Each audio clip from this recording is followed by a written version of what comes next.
Hi friends, ಇವತ್ತು ಚಪಾತಿ ಚಪ್ಪರದವರೆಕಾಯಿ ಪಲ್ಯ ಮಾಡೋದನ್ನ ನೋಡೋಣ ಬನ್ನಿ.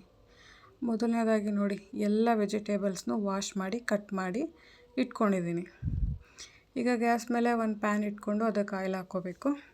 ಆಯಿಲ್ ಬಿಸಿ ಆದ ತಕ್ಷಣ ಸ್ವಲ್ಪ ಸಾಸಿವೆ ಮತ್ತು ಸ್ವಲ್ಪ ಜೀರಿಗೆನ ಆ್ಯಡ್ ಮಾಡ್ಕೋಬೇಕು. ಸಾಸಿವೆ ಜೀರಿಗೆ ಚೆನ್ನಾಗಿ ಚಿಟಪಟ ಅಂತ ಸಿಡಿದ್ಮೇಲೆ ಒಂದು ದೊಡ್ಡ ಈರುಳ್ಳಿ ಮತ್ತು ಸ್ವಲ್ಪ ಕರಿಬೇವಿನ ಸೊಪ್ಪನ್ನ ಸೇರಿಸ್ಕೋಬೇಕು. ಇದೆರಡೂ ಚೆನ್ನಾಗಿ ಗೋಲ್ಡನ್ ಕಲರ್ ಆಗೋವರೆಗೂ ಫ್ರೈ ಮಾಡಿ ನೆಕ್ಸ್ಟು 2 ಟೊಮೊಟೊನ ಕಟ್ ಮಾಡಿ ಆ್ಯಡ್ ಮಾಡ್ಕೋಬೇಕು. ಈಗ 1 ಸ್ಪೂನ್ ಉಪ್ಪು, 1/2 ಸ್ಪೂನ್ ಅರಿಶಿನ, ಹಾಗೆ 1 ಸ್ಪೂನಷ್ಟು ಖಾರದ ಪುಡಿ ಇದನ್ನೆಲ್ಲ ಹಾಕಿ ಚೆನ್ನಾಗಿ ಫ್ರೈ ಮಾಡ್ಕೋಬೇಕು. ಈಗ ಕಟ್ ಮಾಡಿರ್ತಕ್ಕಂಥ ಚಪ್ಪರದವರೆಕಾಯಿನ ಸೇರಿಸ್ಕೊತಾ ಇದ್ದೀನಿ. ಈಗ ಒಂದು ಚೆನ್ನಾಗಿ ಮಿಕ್ಸ್ ಮಾಡ್ಕೋಬೇಕು ತರಕಾರಿನೆಲ್ಲ. ನೆಕ್ಸ್ಟು ಒಂದು ಅರ್ಧ ಗ್ಲಾಸಷ್ಟು ನೀರನ್ನ ಸೇರಿಸ್ಕೊಂಡು ಮತ್ತೆ ಮಿಕ್ಸ್ ಮಾಡಿ ಪಲ್ಯನೆಲ್ಲ ಒಂದು ಲಿಡ್ ಕ್ಲೋಸ್ ಮಾಡಿ ಇದನ್ನು ಚೆನ್ನಾಗಿ ಒಂದು 10 ನಿಮಿಷ ಕುಕ್ ಆಗ್ಲಿಕ್ಕೆ ಬಿಡಬೇಕು. ನೋಡಿ ಎಷ್ಟು ಚೆನ್ನಾಗಿ ಕುಕ್ ಆಗಿದೆ.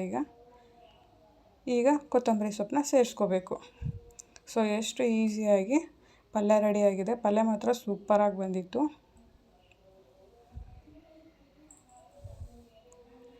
ಓಕೆ ನೋಡಿ, ಈಗ ಚಪಾತಿ ಹಿಟ್ಟನ್ನ ಹಾಕ್ಕೋತಾ ಇದ್ದೀನಿ. ಇದರಲ್ಲಿ ಒಂದು 7ರಿಂದ 8 ಚಪಾತಿ ಆಗೋಷ್ಟು ಹಿಟ್ಟು ತೊಗೊಂಡಿದ್ದೀನಿ. ಉಪ್ಪು ಸೇರಿಸ್ಕೊಂಡಿದ್ದೀನಿ. ನೀರು ಹಾಕ್ಕೊಂಡು ಕಲಿಸ್ಕೊತಾ ಇದ್ದೀನಿ. ಹಾಗೆ ಲಾಸ್ಟಿಗೆ 1 ಟೀ ಸ್ಪೂನಷ್ಟು ಆಯಿಲ್ ಹಾಕ್ಕೊಂಡು ಚೆನ್ನಾಗಿ ನಾದ್ಕೊಂಡ್ರೆ ಚಪಾತಿ ತುಂಬ ಚೆನ್ನಾಗಿ ಸ್ಮೂತಾಗಿ ಬರುತ್ತೆ. ಒಂದು 1/2 ಅವರ್ ನೆನೆಸಿ ನೋಡಿ ಲಟ್ಟಿಸ್ಕೊತಾ ಇದ್ದೀನಿ. ಒಂದೊಂದೇ ಚಪಾತಿನ ಚೆನ್ನಾಗಿ 2 ಕಡೆ ಆಯಿಲ್ ಹಾಕಿ ಚೆನ್ನಾಗಿ ಬೇಯಿಸ್ಕೋಬೇಕು. ಚೆನ್ನಾಗಿ ಬೇಯಿಸ್ಕೊಂಡು ಎಷ್ಟು ಸಕ್ಕತ್ತಾಗಿ ಬಂದಿದೆ ನೋಡಿ. ನಮ್ಮ ಈಸಿಯಾದ ಚಪಾತಿ ಮತ್ತು ಪಲ್ಯ ರೆಡಿಯಾಗಿದೆ.